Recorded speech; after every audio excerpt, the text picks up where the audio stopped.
Philosophy, Volume 1 by Karl Jaspers. Quotes. Philosophy, Volume 1 by Karl Jaspers provides a comprehensive exploration of philosophical thought, focusing on the concepts of existence, transcendence, and the search for ultimate truth. In this foundational work, Jaspers examines the structures of human thought and how philosophy serves as a means to reach self-awareness and clarity about one's existence. The book outlines his notion of the encompassing, a key concept that addresses the interconnectedness of being, consciousness, and world orientation. Jaspers advocates for a philosophy that transcends rigid scientific frameworks, suggesting that true understanding lies not in empirical knowledge, but in an existential commitment to questioning and self-reflection. Through this exploration, Jaspers invites readers to engage in a profound inner journey, contemplating the depths of human experience and the transcendental aspects of existence. Quote 1. When I become aware of myself, I see that I am in a world in which I take my bearings. Previously, I had taken things up and dropped them again. Everything had been a matter of course, unquestioned, and purely present. But now I wonder and ask myself, what really is? In this quote, Jaspers speaks to the awakening of philosophical consciousness, where one begins to question the nature of existence. Before this moment of awareness, life flows unexamined, with actions taken without deep thought. But once philosophical inquiry begins, a person can no longer take life for granted. This marks the start of a journey toward understanding being and existence. Quote 2. But what I know of the world is not to be rounded out into a knowledge of being as such. I may think I grasp the whole situation along with myself, but I never get to the bottom of anything. Here, Jaspers expresses the limitation of human understanding. While we might feel we understand our situation and the world around us, there is always an element that remains elusive. Philosophical inquiry constantly pushes us toward deeper understanding, yet the full nature of being remains beyond our reach. Quote 3. Rather than know the being from which all things come, my objective cognition in this experience is confined to things in being, things that occur to me in my situation. Jaspers emphasizes that while we seek knowledge of the ultimate source of existence, our capacity for understanding is limited to what we experience in our immediate situation. This suggests that human cognition is rooted in the concrete, the observable world, rather than the metaphysical realm of pure being. Quote 4. I remain between beginning and end, fearful of non-existence, unless I take hold, decide, and thus dare to be myself. This quote highlights the existential tension between life and death. Jaspers encourages personal responsibility in the face of this uncertainty. To take hold and make decisions is to actively participate in life rather than be paralyzed by fear of the unknown. This decision-making is an act of existential courage, an effort to assert one's identity and existence. Quote 5. A philosophizing that begins by casting light on the situation remains in flux, because the situation is nothing but a ceaseless flow of mundane events and free choices. Jaspers points out that philosophical inquiry is an ongoing process because life itself is in constant motion. Our situations are always changing, composed of daily events and decisions. This fluidity prevents any static or definitive philosophical conclusions, meaning that philosophy must adapt as life unfolds. Quote 6. But there is no achieving the self-obliviousness in this deceptive escape from my situation. Jaspers warns against attempting to escape one's situation by disregarding self-awareness. Even if we try to immerse ourselves in objectivity and avoid self-reflection, the existential questions persist. True freedom and understanding come from confronting, rather than avoiding, the self and one's situation. Quote 7. To think of being is to make it a distinct being. This statement highlights the nature of philosophical thought. When we think about being, we transform it into a distinct concept, separating it from the abstract and making it an object of thought. In the act of questioning, we give form to what is otherwise undefined, demonstrating how inquiry itself shapes our understanding of existence. Quote 8. There remains a point where the objective and subjective I are one, despite the dichotomy. Jaspers recognizes that while we distinguish between our subjective selves and the external world, objective being, there is a unity between the two. The self cannot be completely separated from the objects and people it interacts with, illustrating the complex interplay between internal and external reality. Quote 9. Whatever being I find in my situation is to me an object. This quote underscores the fundamental way in which humans perceive reality. Anything we encounter in our situation becomes an object of our consciousness. Even abstract ideas or emotions, when reflected upon, become objects of thought, illustrating the essential role of perception in shaping our understanding of the world. Quote 10. The being of things is unaware of itself, but I, the thinking subject, know about it. This quote emphasizes the distinction between objects in the world and the human subject. While objects exist independently, they do not possess self-awareness. In contrast, humans, as thinking beings, have the capacity to reflect on objects and themselves, creating a unique relationship between subject and object in the quest for understanding being. Quote 11. Objective being and subjective being are the two modes that strike us, first of all, as most different in essence. Jaspers differentiates between the two modes of being, objective, which refers to the external world, and subjective, which refers to the internal consciousness. Despite their apparent differences, both are crucial in shaping our understanding of reality, forming an essential dichotomy in philosophical inquiry. Quote 12. None of them is being pure and simple, and none can do without the other. Each one is a being within being.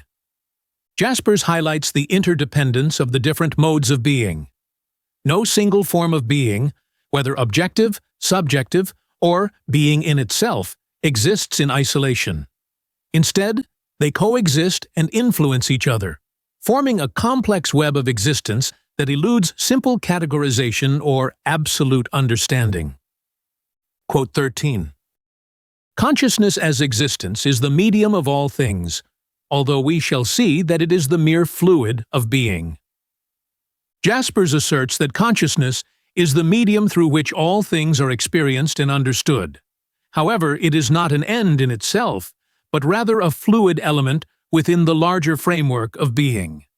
Consciousness allows us to engage with the world, but it remains an incomplete and ever-shifting aspect of existence. Quote 14. Consciousness is self-reflexive. It not only aims at objects, but turns back upon itself. That is to say, it is not only conscious, but self-conscious at the same time. Jaspers points out that consciousness has a dual nature. It not only directs itself toward objects in the world, but also reflects upon itself. This self-awareness creates a unique tension in human experience, as we are both the subject of thought and the object of our own reflection, constantly engaging with both the outer and inner worlds. Quote 15. Since existence is consciousness, and I exist as consciousness, things are for me only as objects of consciousness. For me, nothing can be without entering into my consciousness. Here, Jaspers emphasizes the essential role of consciousness in defining existence. Our entire understanding of reality is mediated through consciousness, and nothing can truly be said to exist for us unless it enters into our awareness. This highlights the centrality of consciousness in shaping our experience of the world. Quote 16. I exist only by confronting other things. There is no subjective consciousness without an objective one, however slight. Jaspers suggests that subjective consciousness cannot exist in isolation. Our awareness of ourselves is always intertwined with our awareness of the external world. The relationship between subject and object is fundamental to human existence as we define ourselves through our interactions with the things around us. Quote 17. No way of making existence conscious gets me to the bottom of it. This quote conveys Jaspers' view that no amount of introspection or analysis can fully uncover the essence of existence. Philosophical inquiry can guide us toward a deeper understanding, but ultimately, the nature of existence remains elusive. This limitation reflects the inherent complexity of being and consciousness. Quote 18. Consciousness is a boundary. It is an object of observation, and yet it already defies objective observation. Jaspers presents consciousness as a paradox. While we can observe and study it, consciousness eludes full objective analysis. It serves as a boundary, marking the limits of what can be understood through external observation, yet it remains the foundation for philosophical inquiry, especially when tied to existential awareness. Quote 19. What do I mean when I say I? The first answer is that in thinking about myself, I have made myself an object. I am this body, this individual, with an indefinite self-consciousness reflected in my impact upon my environment. I am empirical existence. Jaspers explores the concept of self, suggesting that when we reflect on ourselves, we turn into objects of our own observation. This empirical self is the individual we experience through interactions with the world, making the self both a subject of thought and an object within the observable world. Quote 20. As possible existens, I am a being related to its potential, and, as such, non-existent for any consciousness at large. This quote delves into Jaspers' concept of possible existence, which refers to the potential state of being that goes beyond objective or subjective existence. It cannot be fully grasped or observed by general consciousness, as it pertains to personal freedom and self-realization that transcends conventional understanding of existence. Quote 21.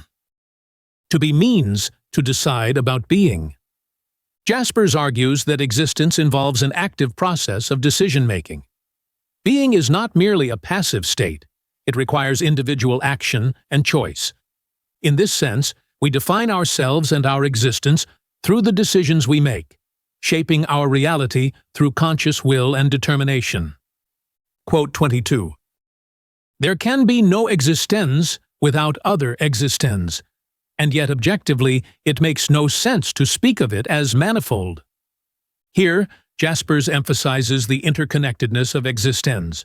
True existence is realized through communication and interaction with other beings, yet it defies classification as a multiple or collective phenomenon in any objective sense. Existence is personal and unique, existing in the realm of individual experience. Quote 23. Whatever exists is phenomenal. It is appearance, not being. And yet, it is not nothing. Jaspers argues that all that exists in the world is merely an appearance, not the true essence of being. However, this does not mean that appearances are empty or meaningless. They are real, but they only represent a partial, incomplete view of true being. There is something behind appearances, something deeper that cannot be fully grasped. Quote 24. There is no unconscious existence, but consciousness as an object of scientific cognition is never that existential consciousness. Here, Jaspers emphasizes the difference between existence, a mode of being related to freedom and self-realization, and the scientific study of consciousness. While science can analyze consciousness, it can never reach the depth of existential consciousness, which relates to our sense of self-being and transcendent experiences that go beyond objective analysis. Quote 25. Existence cannot be psychologically understood as a conscious phenomenon. Only the forms of the existence of consciousness can be objects of psychology. This quote highlights the limits of psychology in comprehending the essence of existence. Psychology can study the forms and experiences of consciousness, but it cannot fully understand the deeper, existential aspect of being, which remains beyond empirical observation and scientific inquiry. Quote 26. True being cannot be found in a sense that we might know. It is to be sought in its transcendence, to which only existence, not consciousness at large, can ever relate. Jaspers makes a clear distinction between true being and the knowledge we can acquire through objective means. True being exists beyond what can be known through thought or consciousness. Only through existence, a mode of transcendent self-awareness, can one approach the essence of true being. Quote 27. To meet in communication is to break through the thought that made the breakthrough possible. In this quote, Jaspers points to the transformative power of communication between individuals. True communication allows people to break free from the limitations of thought and reach a deeper level of understanding. This type of communication transcends ordinary intellectual exchanges and leads to a more profound encounter with existence. Quote 28. A searcher's being is possible existence by the mere fact of his searching, and that search is philosophizing. Jaspers defines the act of searching for being as an inherent part of possible existence. Philosophizing itself is the expression of this search, where the act of inquiry and the pursuit of truth become central to one's existence. This establishes philosophizing as an ongoing process tied to the very essence of being. Quote 29.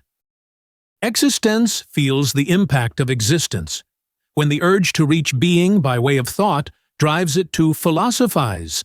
Then, and not until then, does being become a question. This quote emphasizes that existence, when influenced by the realities of existence, experiences a need to seek deeper understanding through thought. It is only through this urge to philosophize that being becomes a question to explore, highlighting the transformative role of thought in shaping one's understanding of being. Quote 30. Philosophizing of possible existence, sprung from its desire to attain reality in philosophical living, will remain a search. Jaspers suggests that philosophizing from the perspective of possible existence is not about finding definitive answers, but about maintaining an ongoing search for truth and meaning. This search is driven by the desire to live authentically and to engage with reality on a deeper, philosophical level. Quote 31. Being was plain to us where it is a matter of objective being, of objects that are nothing but themselves. It would be the comprehensible world. Here, Jaspers contrasts the comprehensible world of objective being, where things are simply as they appear, with the more complex realms of existence and transcendence. Objective being is straightforward and understandable, but it does not capture the full depth of being as experienced through existence. Quote 32. To philosophize is to move around them. Jaspers explains that to philosophize is to explore the concepts of existence and transcendence, which remain somewhat abstract and elusive. Philosophizing involves navigating these ideas, constantly circling around them in an attempt to grasp their meaning, even though they can never be fully understood or fixed in place. Quote 33. The pivot of this movement, the junction and crossroads of whatever has absolute relevance for us, is existence. Jaspers identifies existence as the central point where all that matters converges. It serves as the foundation for our search for meaning and significance in life, providing the direction for both thought and existence. Without existence, life and thought would lose their depth and become empty, wandering aimlessly. Quote 34. If I want to look straight at existence, however, it will be out of my sight. Here, Jaspers points to the paradoxical nature of existence. It cannot be directly observed or comprehended like an object. The more one tries to grasp it directly, the more it eludes understanding. Existence is experienced and understood only indirectly, through self-reflection and philosophical inquiry, rather than as a visible object. Quote 35. We say existence and talk of the being of this reality, But existence is not a concept. It is a sign that points beyond all objectiveness. Jaspers clarifies that existence is not a mere philosophical concept, or something that can be fully captured by objective analysis. Instead, it is a pointer towards something beyond what can be made into an object of thought or study. It represents a deeper, non-objective reality that is fundamental to human existence. Quote 36. Intrinsic being, as the absolute, would have to enable us to comprehend whatever exists at all. But existence fails to make existence comprehensible. There is no sense in which we might conceive the world as derived from existence. This quote highlights the limitations of existence. While it is central to the individual's experience of being, it does not provide a comprehensive explanation for the existence of the world or its origins. Existence cannot serve as an absolute foundation for understanding all of reality. Quote 37. The thought of such a philosophy is an incessant loosening, an opening of my mind to the experience of my proper being in the search for my transcendence.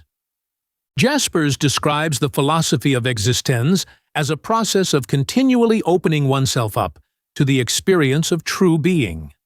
It is not about rigid conclusions, but about a constant loosening of fixed ideas and an ongoing search for transcendence, leading to a deeper understanding of existence. Quote 38. Existence is quiet and disquiet in one. It can rest neither in existence nor in itself. It will rest only when the sense of freedom in its transcendent dependence puts it in touch with absolute being. Jaspers explains that existence holds a paradoxical nature, where it is both calm and uneasy. It cannot find complete rest in its temporal existence or within itself. True rest for existence only occurs when it connects with absolute being through a sense of freedom that transcends everyday experience. Quote 39. Thus, the inconclusiveness of existence becomes the touchstone of any philosophy of existence. This quote emphasizes the central role of incompleteness in the philosophy of existence. The fact that existence cannot reach final conclusions or certainty is not a weakness, but rather a defining characteristic that shapes its philosophical inquiry, leading to constant exploration and self-discovery. Quote 40. The real will to know originates in existence, which is unknowable. Jaspers highlights the mysterious and unknowable nature of existence as the foundation of the human will to seek knowledge. Even though existence cannot be fully comprehended or known, it drives philosophical thought and the desire to understand the world and being. Quote 41. Philosophical thought is a beacon. It means not only the lighted object, but the light itself, whose reflection brings us word that existence is possible. Here, Jaspers describes philosophical thought as both a guiding light and the very act of illumination. It not only reveals objects of thought, but also reflects the possibility of existence, showing that through philosophical inquiry, we glimpse the potential of true being. Quote 42. To be really independent of the world in my relation to transcendence, I have to be active in the world. Jaspers asserts that independence from the world in a spiritual sense does not mean withdrawal from it. Instead, true freedom and connection to transcendence come through active participation in the world, where one engages with worldly realities while maintaining a higher awareness. Quote 43. Philosophy must transcend all objectivity.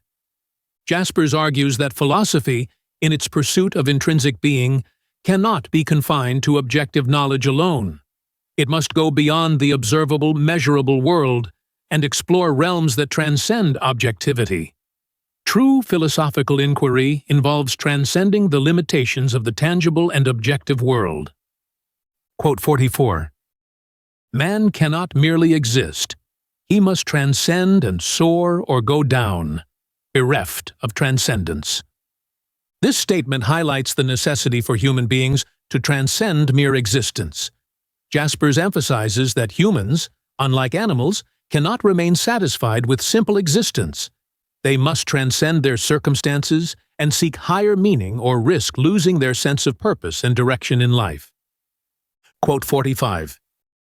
Transcending gives me no insights to have and to hold. Instead, it shifts the posture of my consciousness. Jaspers explains that the act of transcending is not about gaining fixed knowledge or insights. Instead, it brings about a transformation in how one perceives and engages with the world. Transcending is a dynamic process that shifts consciousness, allowing for new ways of understanding existence. Quote 46. True transcending only occurs on the borderline of object and non-object, passing from one to the other. Jaspers describes the delicate nature of true transcending, which happens at the boundary between the objective and the non-objective. It is not about reaching a fixed result, but about moving through this boundary, navigating the space between objectivity and the deeper, non-objective realms of being. Quote 47. The concept of a phenomenal world simply expresses a sense of our limitations. It expresses that transcending which leaves the world, and myself in it, in suspension. Here, Jaspers reflects on the concept of the world as a phenomenon, emphasizing that it reveals the limits of human understanding. Transcending helps to recognize that both the world and the self remain in a state of suspension, highlighting the boundaries of what can be known or grasped within existence. Quote 48. The task of a transcending philosophical world orientation is not that of an encyclopedia, to combine all knowledge into a complete, harmonious picture of the world. What we try to do in it is to vault boundaries, rather, because the existing world appears to crumble under our hands. Jaspers explains that the goal of philosophical transcending is not to create a unified or comprehensive picture of knowledge, as an encyclopedia would. Instead, philosophical inquiry aims to break through boundaries because the world, as it appears, cannot be grasped as stable or complete. This emphasizes that transcending is a dynamic process rather than a static accumulation of knowledge. Quote 49. Existence is real only for existence, in communication. This quote highlights Jaspers' belief that existence, the authentic mode of being, can only be realized through communication with other existence. It cannot be observed from an external perspective or by consciousness at large. Only through genuine interaction can existence be fully understood and lived. Quote 50. Existence, appearing to itself in consciousness, conceives the idea of something which is not in consciousness, but goes beyond it, something entirely other. Jaspers discusses the ability of existence to conceive of transcendence, something that goes beyond both existence and consciousness. This transcendence is not an object that can be known or grasped within consciousness, but represents a reality that surpasses all finite relative experiences of being. Quote 51. A genuine, explicit transcending would not find a thing among others, either here in the world or out of the world. But in the world's existence, it would accomplish something that manifests more than existence and more than existence. Jaspers argues that true transcending does not lead to the discovery of new objects within the world or beyond it. Instead, transcending manifests something greater than mere existence or even existence, pointing to a deeper reality that transcends both the world and the individual self. Quote 52. Philosophical world orientation is the attempt to break out of any conclusive worldview that may arise in empirical world orientation. Jaspers explains that philosophical world orientation seeks to transcend the limitations of fixed, empirical worldviews. It is an effort to move beyond the confines of factual knowledge, to explore deeper, more meaningful boundaries that cannot be fully understood through empirical science alone. Quote 53. Without the world, there is no transcendence. This quote highlights the interdependence between the world and transcendence. Jaspers suggests that transcendence, or the act of going beyond the limitations of objective reality, can only occur within the context of the world. It is through engaging with the world and recognizing its limits that we are prompted to transcend. Quote 54. Existential communication is an ever-singular matter for individuals, incomprehensible as such, and not communicable to third parties. Jaspers emphasizes the uniqueness and intimacy of existential communication. It is a deeply personal interaction between individuals, something that cannot be fully explained or shared with others. This type of communication is a direct connection between existence, beyond general understanding. Quote 55. Action in the situation is purposive. It becomes unconditional action when its mundane purpose will not fully explain it, and yet I myself am certain that for me it is forever true. Here, Jaspers speaks of unconditional action, which transcends the practical, everyday purposes of life. It is an action that, though it cannot be justified by ordinary reasons, holds a personal certainty and truth for the individual who performs it. This kind of action is rooted in a deeper existential understanding. Quote 56. Metaphysical thought is not cognition of transcendent being. Instead, in a possible existence, pursuing its own philosophical elucidation of existence, it takes three ways. It creates its own space in the pure categories of logical transcending. It fills that space with the movement of existential relations to transcendence, and it ascertains the language of an objectiveness that is present and vanishing at the same time in reading ciphers. Jaspers explains that metaphysical thought does not directly lead to the knowledge of transcendent being. Instead, it involves a process of creating a space for existential reflection, filling it with the ongoing relationship between existence and transcendence, and interpreting the symbols and signs that point toward deeper realities. Quote 57. I cannot be without facing what is not I. It is what makes me exist, and it is what makes me conscious. Jaspers reflects on the inherent relationship between the self and the external world. He argues that the self, or I, cannot exist in isolation. It is through interaction with the external world, or not I, that the individual comes into being and becomes conscious of their existence. This dynamic interdependence defines one's sense of self and reality. Quote 58. There is neither an I-less world nor a worldless I. This statement highlights the inseparable connection between the self and the world. Jaspers suggests that the world cannot exist without the presence of an I to perceive and engage with it, and likewise, the self cannot exist without the context of the world. Both are interdependent, and each helps define the other. Quote 59. What remains is a circle. Every world I know as being other than myself does show me the particularity of my own existence. Jaspers describes the circular relationship between the self and the world. As we explore the world around us, we continually encounter the uniqueness of our own existence. The more we learn about the world, the more we understand ourselves in relation to it, reinforcing the idea that self and world are inextricably linked. Quote 60. The world has not two parallel modes of being. Instead, each one alternately includes the other. Jaspers explains that the world does not exist in two distinct forms, subjective and objective, but rather as a fluid interaction where one aspect alternately encompasses the other. The subjective and objective realities are intertwined, constantly influencing each other, rather than existing as separate entities. Quote 61. No knowledge takes me to my roots in myself and in transcendence. There is but one way to get there in my existence, to realize myself in the world. Jaspers argues that true understanding of oneself and transcendence cannot be achieved through knowledge alone.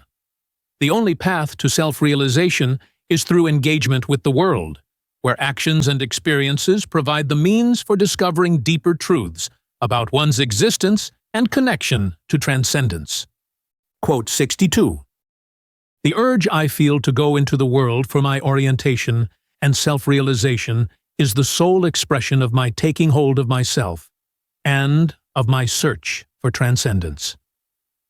Jaspers conveys that the individual's drive to engage with the world is an essential expression of self-discovery and the search for something beyond the immediate material reality. This engagement with the world is not merely about survival or knowledge, but about finding deeper meaning and transcendence through active participation in existence. Quote 63.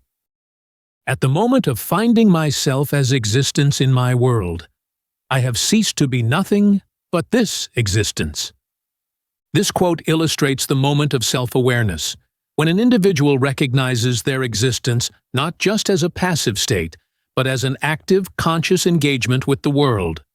By becoming aware of oneself in the world, one transcends the basic biological state and enters into a higher level of reflection and self-understanding. Quote 64. As I contemplate existence, searching its diverse forms for the one world, I seem to lose precisely what existence is. Jaspers reflects on the paradox of searching for the true nature of existence. In trying to understand the world as a singular, unified entity, one risks losing the essence of individual existence. The more one searches for a complete understanding of the world, the more elusive the experience of existence itself becomes. Quote 65. The world, now without an objective center, centers everywhere, and I am once more in the middle of it. This statement emphasizes that in the process of self-reflection and world orientation, the world no longer has a fixed objective center. Instead, each individual occupies their own center within the world, experiencing it subjectively. This return to the self as the center of one's own world reflects the personal nature of existence and reality. Quote 66. The real world as an objectively empirical one becomes a world that is projected from present experience into an encompassing whole, but that must demonstrate its reality by this same present experience. Jaspers explains that the objective world, as understood through science and empirical knowledge, is a construct that we create based on present experiences. This world must continually be verified by our ongoing interaction with it, showing that our understanding of reality is always rooted in lived experience and subject to revision. Quote 67. The objective world is never solely given. As I find it, I have to gain access to it by my activity. Jaspers emphasizes that the world is not simply handed to us in a passive way. It requires active engagement and effort to access and understand. This means that our relationship with the objective world is dynamic, shaped by our actions and interactions rather than being something that just exists independently for us to observe. Quote 68. The objective world is never solely made either. Jaspers points out that while we play a role in shaping the world, it is not entirely a product of human creation. Even in activities like technology and production, there are always unexpected factors and disparities that prevent the world from becoming a fully human-made construct. This interplay between what is given and what is made keeps the world from being entirely within our control. Quote 69. In scientific world orientation, we see empirical reality in both the given world and the one that remains to be made. Here, Jaspers acknowledges the dual nature of the world in scientific exploration. Empirical reality is understood both as something that exists independently, the given, and as something that can be transformed and shaped, the made. Science, therefore, bridges these two aspects by exploring what is already present and pushing the boundaries of what can be created. Quote 70.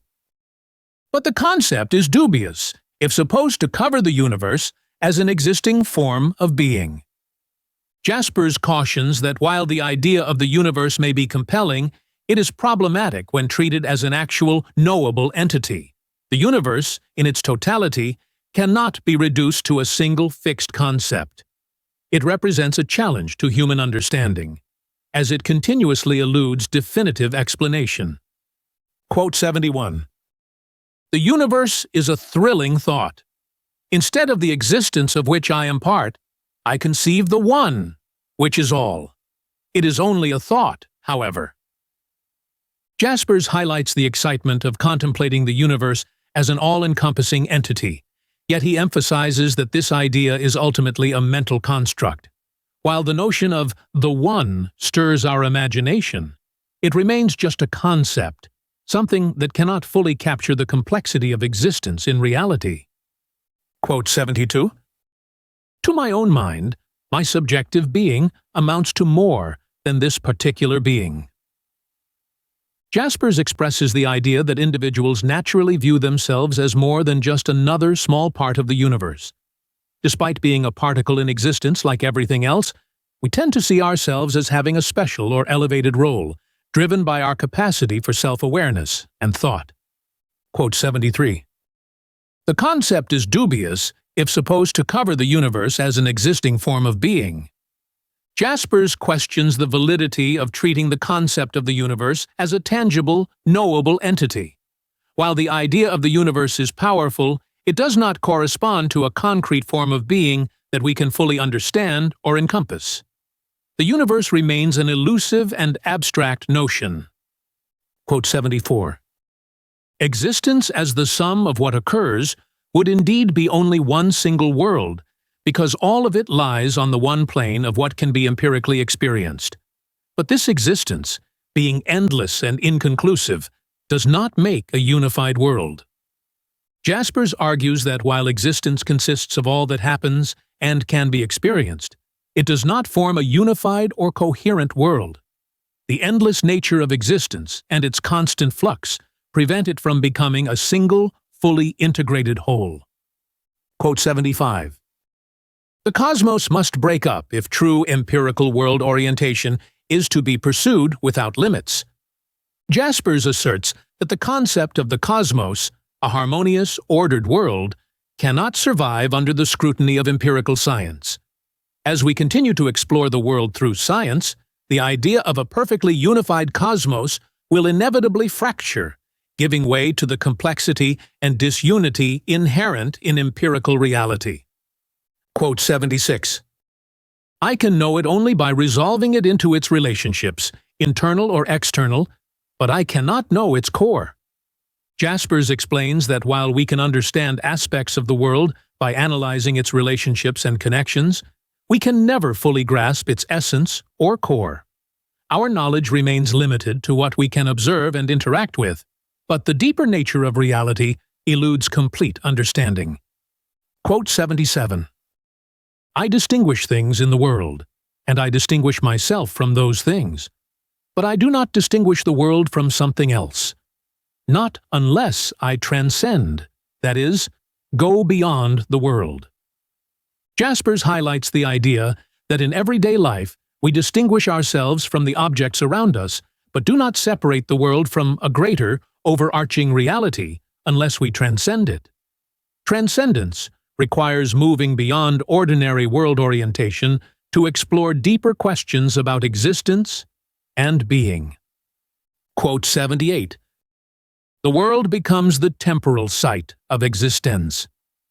Jaspers emphasizes that the world, in relation to human existence, or existence, becomes more than a mere object of cognition or utility.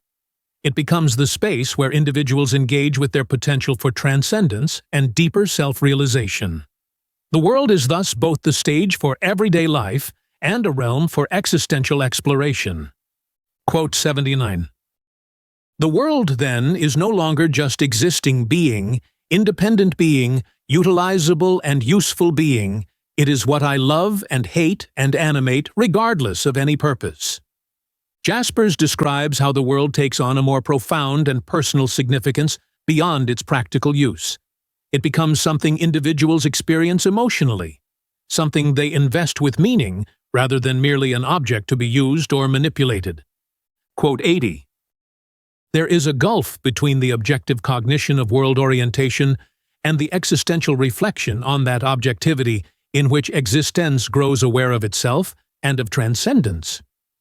Jaspers explains that there is a fundamental difference between understanding the world through objective knowledge and reflecting on that knowledge in an existential way. While objective cognition focuses on external facts, existential reflection helps individuals become aware of their deeper connection to being and transcendence. Quote 81. Science means the conquest of an existence independent of the knowing subject. Jaspers emphasizes that science seeks to uncover truths about the world that exist independently of the observer. Scientific knowledge aims to reveal objective facts that are valid for everyone, regardless of personal perspective or individual consciousness, making it universally applicable and dependable. Quote 82. There is something uniquely enthralling about the world of science. Jaspers describes the appeal of science, highlighting how it provides structure and order in a world that might otherwise seem chaotic or overwhelming. Science offers a reliable path to knowledge, giving individuals a sense of control and understanding over the complexities of existence, which can feel boundless and uncertain. Quote 83. In science, we no longer know the essence of what we have eliminated. We cannot even feel it anymore. This statement reflects Jaspers' view that scientific objectivity, while powerful, can also lead to the loss of certain experiential or existential truths. In the pursuit of objective knowledge, we may eliminate aspects of reality that were once deeply felt or understood subjectively, leaving a gap in our connection to these elements. Quote 84. If the point of world orientation is confused with the effect of realizing possible existence, all of science may strike me as irrelevant. Jaspers warns that if individuals expect science to provide existential fulfillment, rather than just objective knowledge, they may end up feeling disillusioned. Science is not meant to give answers to questions of deeper existential meaning, and when it is confused with this purpose, its relevance and value may be questioned. Quote 85. The meaning of science, the point of the search, is not an object of knowledge, of possible insight, but its limit. Jaspers argues that the true purpose of science is not simply to accumulate knowledge, but to explore the limits of what can be known. Science operates within certain boundaries, and its deeper significance lies in pushing these boundaries, helping us recognize the limits of understanding and what may lie beyond empirical cognition. Quote 86. These limits of world orientation are relevant for possible existence. They demonstrate two things at once: that the world cannot be rounded into being in itself. In other words, that cognition is not exhausted with cognition of the world, and that the scientific meaning of world orientation comes from a source not subject to scientific cognition. Jaspers explains that the limits of scientific understanding reveal that the world cannot be fully understood as a complete and self-contained entity.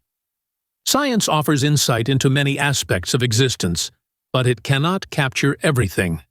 Additionally, the deeper meaning of world orientation comes from a source beyond the reach of scientific inquiry, pointing to the importance of philosophy in exploring what lies beyond empirical knowledge. Quote 87. In mathematics, cogent knowledge leads to basic premises of all deduction. These may be postulated arbitrarily, and lead ad infinitum, so that the resulting constructions will not exist as such, but as pastimes like the axioms of non-Euclidean geometry. Jaspers reflects on how the foundations of mathematics, while logically compelling, can be constructed from arbitrary premises that extend infinitely. These mathematical constructs, while meaningful within their own system, do not necessarily correspond to physical reality, underscoring the abstract and hypothetical nature of mathematical knowledge.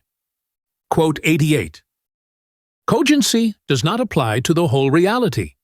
The existence of cogency means to us the existence of the pure object, but this objective being is not the being of all things. Jaspers highlights that while cogent knowledge gives us certainty in specific domains, such as science or logic, it does not encompass all aspects of reality. Pure objectivity exists only in certain realms, and not everything in the world can be understood through this lens. There are aspects of reality that lie beyond the reach of cogent, objective understanding. Quote 89. Research into reality ends everywhere with matter. The unintelligibility and elemental disorder of matter make it the limit of such research. Jaspers observes that scientific research ultimately reaches a limit when confronted with matter, which remains fundamentally unintelligible.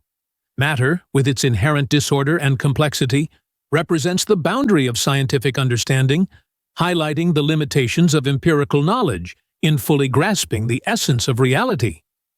Quote 90. The truth in such thoughts is that we can conceive and explore only by going beyond the immediate, finite world of our senses and experience. Jaspers suggests that the only way we can explore and understand deeper truths is by moving beyond the immediate and finite experiences of the world. This leap beyond the boundaries of empirical reality is essential for grappling with concepts like infinity, existence, and transcendence, which science alone cannot fully explain. Quote 91. This suffering makes me give up my critical awareness of the bounds of knowledge as they apply to the present instance. I want to compel the certainty of things I deem important. Jaspers highlights that when faced with uncertainty, people often abandon critical thinking and seek to impose certainty where it cannot be found. This need for absolute certainty can lead to errors in understanding by forcing things into predefined categories or oversimplifying complex truths. Quote 92. Endlessness is not real like existence that is given to us as an object, finite as such, nor is it unreal like the endless series of numbers. Here, Jaspers explains the nature of endlessness. It is neither a tangible reality like finite objects, nor is it purely abstract like mathematical constructs. Instead, endlessness exists as a conceptual framework that stretches beyond what can be empirically grasped, challenging the limits of our understanding of the world. Quote 93. Genuine cognitive steps win territory from endlessness. When our thinking gives us control of an endlessness, we have made a true conquest. Jaspers suggests that true intellectual progress is made when we successfully navigate or conquer aspects of endlessness by understanding its patterns and principles. Such mastery allows us to turn what seems infinite or unmanageable into something knowable, though this is always limited by the scope of our cognition. Quote 94. An endless chain is infinite if its links do not merely signify the empty reiteration of once again and again, but imply greater depth and enhancement. This quote describes the difference between mere repetition and meaningful progress. Jaspers asserts that an infinite process is not just the endless repetition of the same thing, but rather a journey toward deeper understanding and growth. Each step in an infinite chain builds on the last, leading to a constructive and purposeful exploration of reality. Quote 95. In no sense would it remain a phenomenon we might transcend. It would be being in itself and the cause of all things. Jaspers explains that if the world were a fully self-contained system with no gaps or endlessness, it would not allow for transcendence. It would become a closed reality that exists purely as itself, with no need for anything beyond it, and thus no potential for transcendence or deeper exploration of being. Quote 96. The closed, self-rounding world whose most impressive philosophical forms were worked out by Aristotle and Hegel leaves us only the freedom of knowledge, not of existence. Jaspers contrasts the closed philosophical systems of Aristotle and Hegel with existence. In their systems, the focus is on a unified understanding of the world, but this restricts personal freedom and the open possibilities of existence, which thrives on uncertainty, creativity, and risk beyond mere knowledge. Quote 97. Existence remains independent, the original reality that transcends all world orientation, and world orientation in turn enters into the service of existence. Here, Jaspers emphasizes that existence, the individual's true mode of being, transcends the limitations of world orientation, or empirical knowledge. World orientation, instead of being the ultimate goal, serves existence by helping it navigate the world while allowing the individual to pursue deeper, transcendent meaning. Quote 98. The world is not a conglomeration of spheres that never touch. Our original feeling that all things belong together remains. though bound to be more and more drained of its content with the growth of real knowledge. Jaspers points out that as we gain more empirical knowledge about the world, the sense that everything is interconnected fades. However, the feeling that the world is unified persists, even though empirical reality reveals increasing diversity and complexity across different spheres of existence. Quote 99. In reducing the endless, an existing existence wants endlessness to be a limit at the same time, the world's negative indicator of its transcendence. Jaspers explains that while existence seeks to reduce the overwhelming nature of endlessness, it also uses this limit as a way to point toward transcendence. The finite boundaries of the world become a way of indicating what lies beyond, pushing existence to explore deeper, transcendent truths.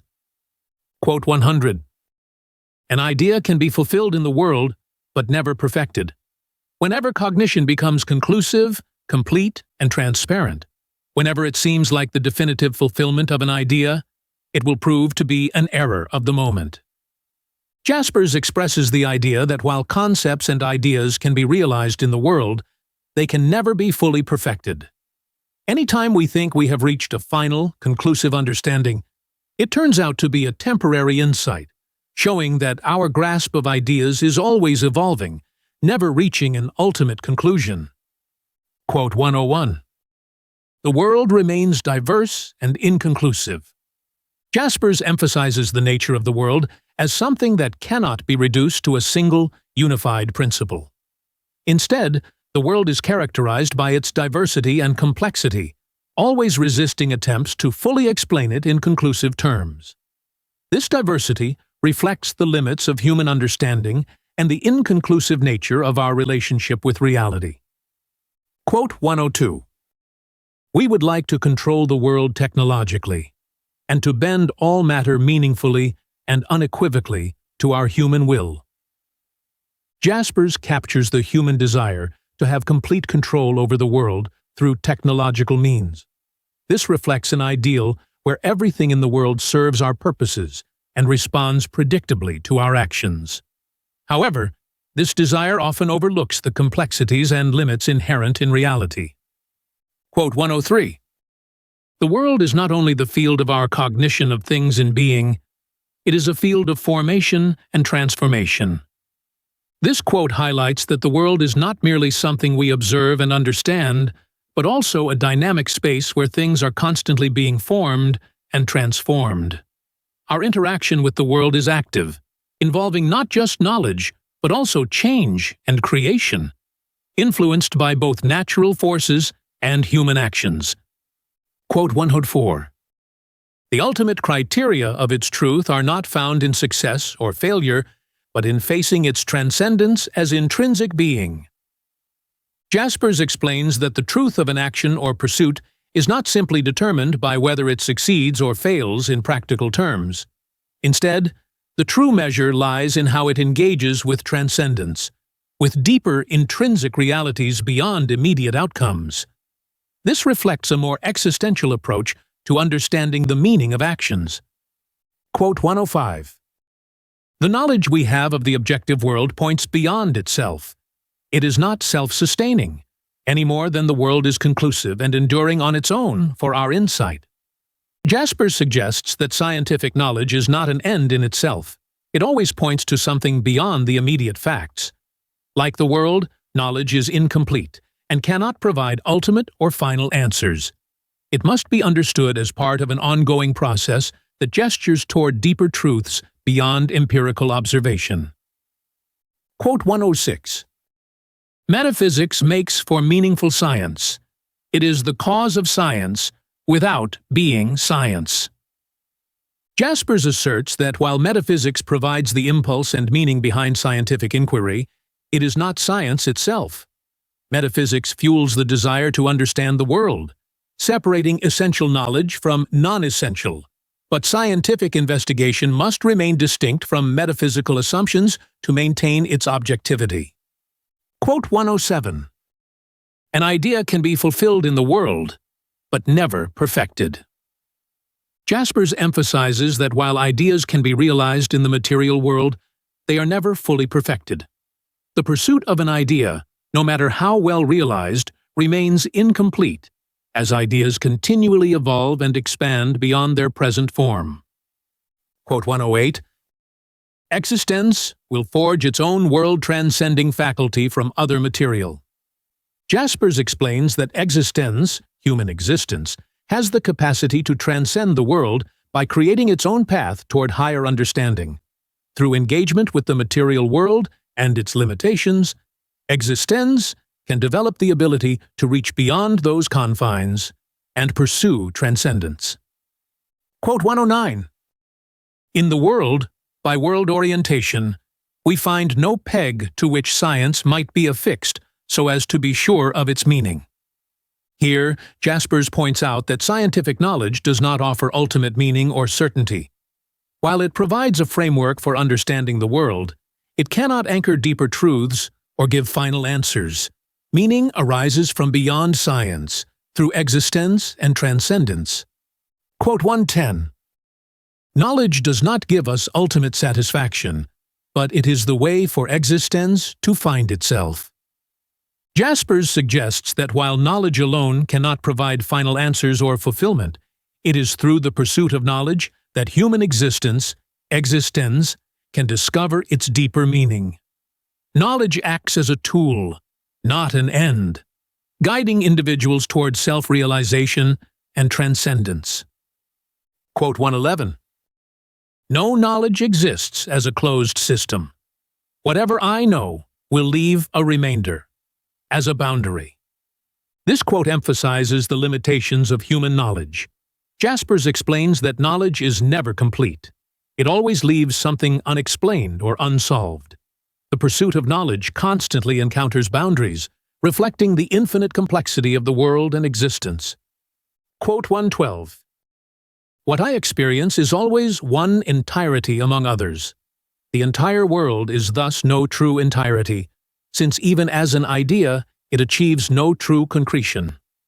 Jaspers asserts that the world as we experience it is always one of many possible versions of reality. Even the concept of the entire world remains incomplete and abstract.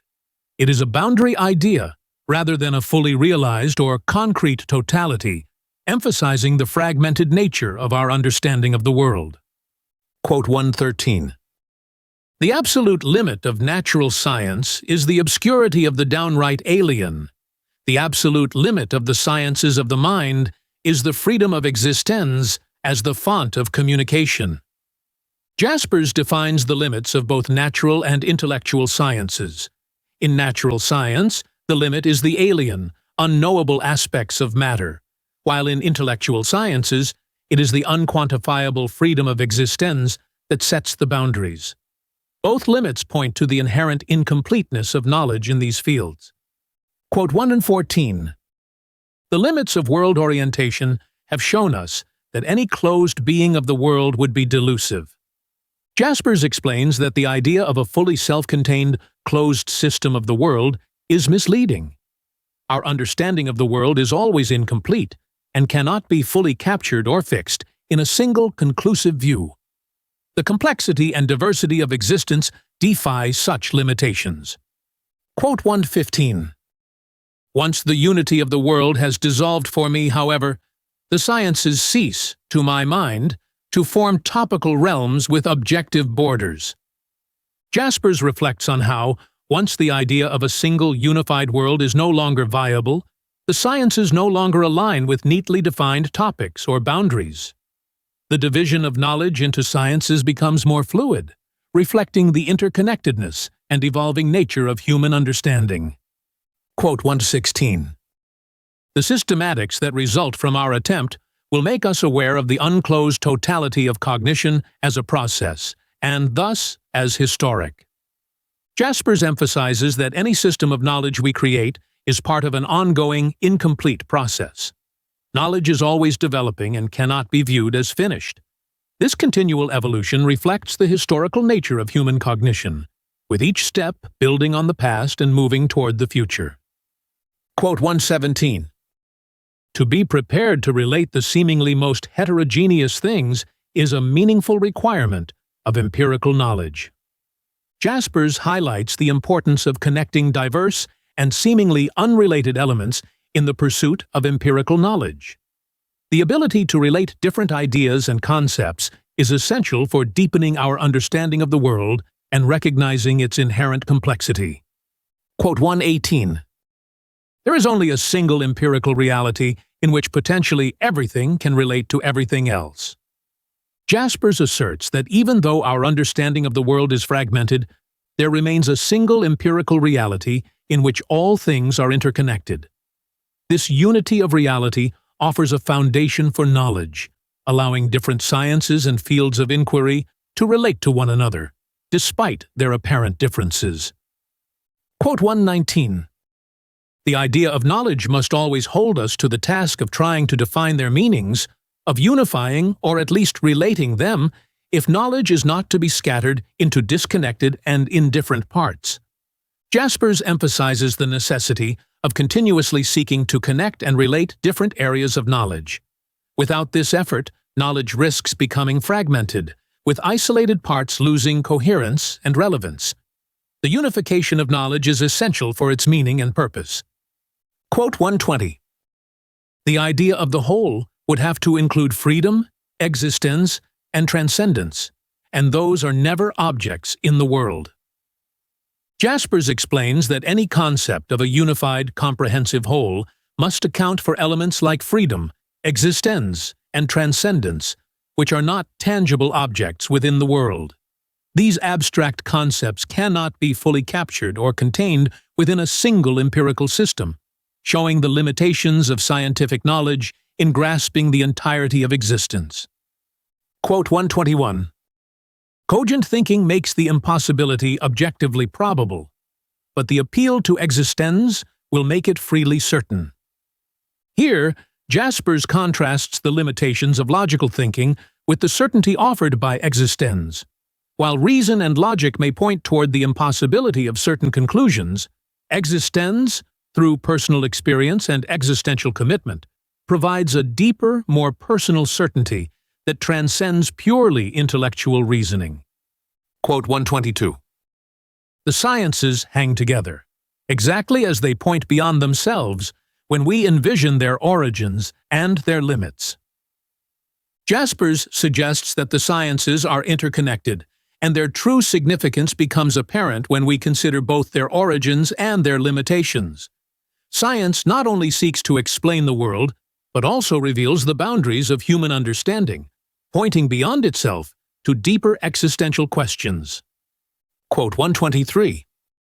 In the world I encounter reality in the polarity of nature and mind. As nature, it is what I cannot penetrate, what is alien to me and flatly other than I. As the mind, it is the internally accessible, the reality that lets me stay with myself in the form of another self. Jaspers explains the duality of reality, divided between nature and mind. Nature is something external and foreign that we can never fully access, while the mind is an internal reality that is accessible and relatable, allowing us to understand ourselves through it. Quote 124. In my cognition of nature, I know something alien, something which has no being for itself. In my cognition of the mind, I know something akin to myself, a subject of its own cognition as well as the object of mine. Jaspers contrasts the nature of knowing the external world, nature, with knowing the internal world, mind. While nature is impersonal and independent of human consciousness, the mind is intimately connected to the self, allowing for a deeper, more reflective understanding. Quote 125. The existence of each of these realities presupposes the one before. Everything in time and space is matter. Only a few objects are alive. Some of these become accessible as souls, by expression, and some of these in turn are capable of entering into the communication of minds. Here, Jaspers outlines a hierarchy of existence. Matter forms the foundation, followed by life, the soul, and then the mind. Each layer builds upon the one before it, showing how increasingly complex forms of existence develop from more basic ones, ultimately leading to the capacity for communication and thought. Quote 126. To pass this boundary means to leap from world orientation to freedom. Jaspers suggests that moving beyond the basic understanding of the world, or world orientation, involves a leap into freedom, where existential awareness and self-realization take place. This leap is necessary for experiencing the deeper dimensions of existence that transcend mere knowledge of the world. Quote 127. We do not know the ultimate reason why all knowledge belongs together, although this reason alone will make us seek knowledge as such. Jaspers suggests that while we do not fully understand why all knowledge is interconnected, it is this very fact that drives our pursuit of understanding. The unity of knowledge remains elusive, yet it motivates human inquiry and intellectual exploration. Quote 128. The reality that becomes an object in world orientation is fourfold. Matter, life, the soul, and the mind are the heterogeneous modes of real objectivity. Jaspers explains that reality presents itself in four distinct modes: matter, life, the soul, and the mind. Each represents a different aspect of existence, contributing to a multifaceted understanding of the world. These modes offer a comprehensive view of how reality can be structured and understood. Quote 129. Each arrangement can only be logically complete. None can cover the substance of a closed system. Jaspers points out the limitations of any system of classification or knowledge. While arrangements can achieve logical consistency, they can never fully capture the entirety of reality or provide a definitive system. Knowledge remains open-ended, always subject to further inquiry and revision. Quote 130. The struggle as such rests upon real historic conflicts, too numerous to survey and only partly open to meaningful generalization. Jaspers emphasizes the complexity and diversity of intellectual struggles throughout history. These conflicts cannot be easily summarized or generalized because they are rooted in specific historical contexts and reflect the varied challenges that different spheres of thought encounter. Quote 131. The classification of the sciences of reality must be left open. It will always have to be left open because of the inconclusiveness of cognitive world orientation as such. Jaspers emphasizes the inherent incompleteness of scientific classification systems. As knowledge continues to expand and evolve, classifications must remain flexible and open-ended, reflecting the ongoing nature of discovery and understanding. Quote 132. Nature leads me to foundations of existence, which in world orientation cannot even be meaningfully questioned anymore, but whose factuality makes them springboards for existence and chances to soar in transcending. Here, Jaspers explains that while the natural world presents us with undeniable facts, these facts also serve as starting points for deeper existential reflection and transcendence. Nature provides the grounding for existence, encouraging individuals to explore beyond the limits of the material world. Quote 133. Intellectual science as world orientation comes from existence, addresses existence, and calls upon anyone who understands to come to himself. Jaspers suggests that intellectual science, in its exploration of the world, ultimately originates from existence and aims to communicate with it. This interaction encourages individuals to engage in self-reflection and existential understanding, going beyond mere academic inquiry. Quote 134. The structure of the mind shows it in motion, in dividing and finding itself. Jaspers emphasizes that the mind is always in a state of activity, constantly evolving by dividing and then reuniting in the process of self-discovery. This dynamic nature reflects the continuous search for understanding and meaning within the mind. Quote 135. Intellectual science comprehends its intelligible contents halfway between mere existence and existence.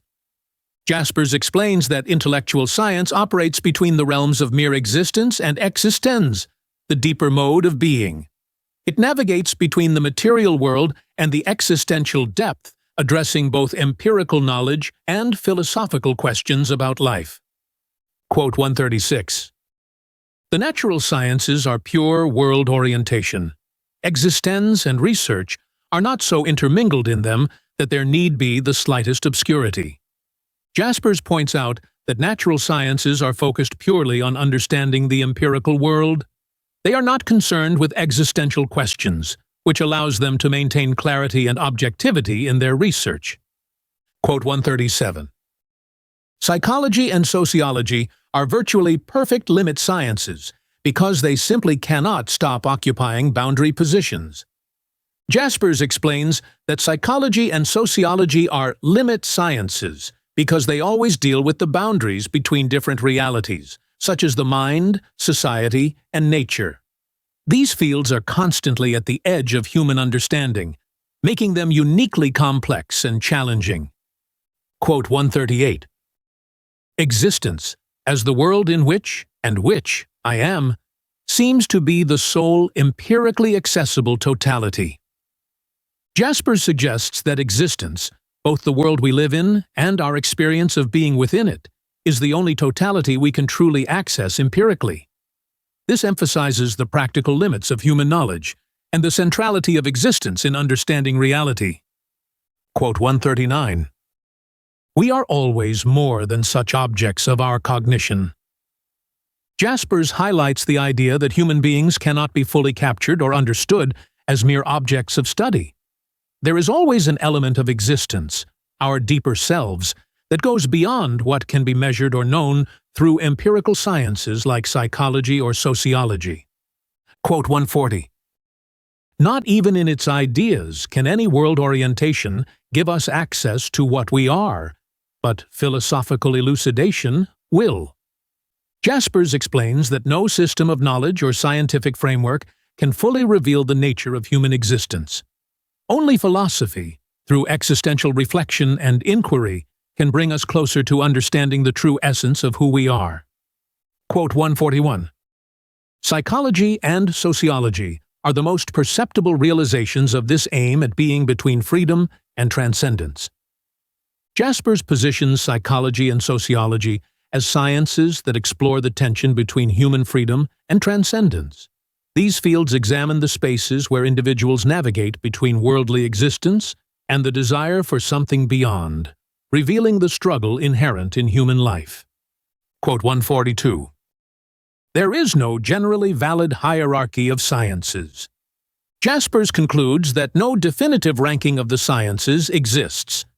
The value and rank of different sciences depend on the perspective from which they are viewed, and each has its own unique contributions. The attempt to establish a universal order among them is impossible, reflecting the diversity and complexity of human knowledge. Quote 143. What is known as generally valid and compelling can be realized and understood as such without delving into the historic process of its cognition. Jaspers suggests that scientific truths, once established as valid, can be understood independently of their historical development. While history might provide context or interest, the truth of a scientific finding remains constant, unaffected by its origin. Quote 144. In philosophy, on the other hand, I study a past that goes back some 25 centuries. Jaspers contrasts the study of philosophy with the sciences, noting that philosophical thought relies deeply on its historical roots. The ideas and insights of past philosophers remain relevant and continue to shape contemporary thought, making the study of history essential for philosophical understanding. Quote 145. The ultimate task behind that, for a scientist studying the history of his science, is communication with the past scientists whose existence lay also in partaking of these ideas. Jaspers explains that the deepest engagement with the history of science is not just understanding past discoveries, but connecting with the thinkers who made them. This connection reflects an existential link between the scientist and the intellectual heritage of their field. Quote 146. The process of scientific cognition can receive impulses from the classification of sciences, both practical and theoretical. Jaspers highlights that scientific progress is influenced by how the sciences are classified and organized. The way knowledge is structured can inspire new discoveries, help identify gaps, and guide future research directions. Quote 147. Its true roots are existential impulses and encompassing ideas, and where it is genuine, it can only be illuminated by a philosophical appeal. Jaspers asserts that the deeper motivations behind human knowledge and understanding come from existential needs and overarching ideas. These cannot be fully explained by social, political, or economic factors, but must be addressed through philosophical reflection. Quote 148. Truth is the entirety. Jaspers asserts that in the quest for knowledge, truth is seen as the complete integration of all individual facts and realities. This concept of truth transcends individual parts, suggesting that only by understanding the whole can one grasp the essence of truth. However, this wholeness can be elusive, as it often surpasses the capacity of Quote 149. Cognition. Positivism is the view of the world that equates being with what positive natural science can know. In this quote, Jaspers defines positivism as a worldview that confines reality to what can be scientifically observed and measured. Anything that cannot be perceived through empirical science is considered non-existent or irrelevant to the positivist perspective. Quote 150. Being and objective being are one. The subject is an object among objects. Jaspers explains that within positivism, being is reduced to objective existence. The human subject, or individual self, is viewed as just another object to be studied. This perspective denies any deeper subjective experience of existence, focusing solely on what can be observed and analyzed externally. Quote 151. A real object is either known as the same or recognizable as one of a kind. Here, Jaspers discusses how positivism defines reality. An object is either understood by its identity or by its categorization within a group. This understanding of reality hinges on the ability to classify and predict objects based on prior knowledge, limiting the scope of what is considered real. Quote 152. Once I know the whereby, the whence, and the whereupon of a thing, I know what it is. Jaspers describes the positivist belief that full comprehension of an object comes from understanding its origins, processes, and outcomes. This causal explanation is seen as the ultimate way of knowing something, reducing its essence to a chain of observable events and causes. Quote 153. For all their feuding, positivism and idealism are on the same level. Jaspers emphasizes that, despite their apparent opposition, positivism and idealism share a common ground. Both represent conclusive world orientations that aim to make sense of the world through different philosophical frameworks, but they are ultimately limited in similar ways and must be transcended by existence. Quote 154. The tangibility of things proves their reality. In this quote, Jaspers describes the positivist view, where the physical and tangible nature of objects is what makes them real. For positivists, reality is confined to what can be perceived through the senses and scientifically measured, excluding any non-empirical or intangible dimensions of being. Quote 155. The subject is an object among objects. Jaspers explains the positivist stance that the human subject is no different from other objects in the world. In this framework, the individual is merely one object to be studied alongside others, denying the unique subjective experience of human existence. Quote 156. In setting his goals, the positivist assumes that existence can be well ordered. Jaspers suggests that positivists believe the world operates in an orderly and comprehensible way, governed by natural laws that can be understood and manipulated. This assumption leads to the idea that reality can be fully controlled and optimized through knowledge and science. Quote 157. Life, in this view, is the transformation of all things into effective means. Jaspers points out that in the positivist perspective, life becomes about turning everything into a tool or resource to achieve goals. Positivism emphasizes functionality and utility, focusing on what things can accomplish, rather than what they intrinsically are. This transforms life into a managerial exercise, where success is measured by results and efficiency. Quote 158. A positivist will encounter limits and acknowledge them in his own fashion. Jaspers explains that while positivists admit there are limits to human knowledge, they tend to disregard these limits as unimportant. The unknown or unknowable is seen as irrelevant to their pursuit of empirical knowledge, leading them to ignore anything beyond what can be scientifically understood. Quote 159. The positivist holds that spatial temporal existence, as he conceives it objectively, on grounds of experience, is exclusive being. In this quote, Jaspers explains how the positivist confines reality to what can be perceived in space and time. For a positivist, only things that can be objectively measured and experienced are considered real, dismissing anything that falls outside of these boundaries. Quote 160. The mistake occurs when the general proposition, instead of merely including the endless possibilities of its application, is expanded into an assertion that the whole is nothing but. Jaspers critiques the tendency of positivists to extend specific empirical findings into broad, universal claims. This overreach leads to the reduction of complex realities into simple causal explanations, which fail to capture the full depth of existence. Quote 161. If I look upon justification itself as a necessary causal event, going along with it is senseless. Jaspers explains that the positivist approach to justification is self-defeating. If everything, including moral justification, is viewed as a predetermined causal event, then the concept of responsibility becomes meaningless. This undermines the very idea of free will or personal accountability, leaving no room for true moral reasoning. Quote 162.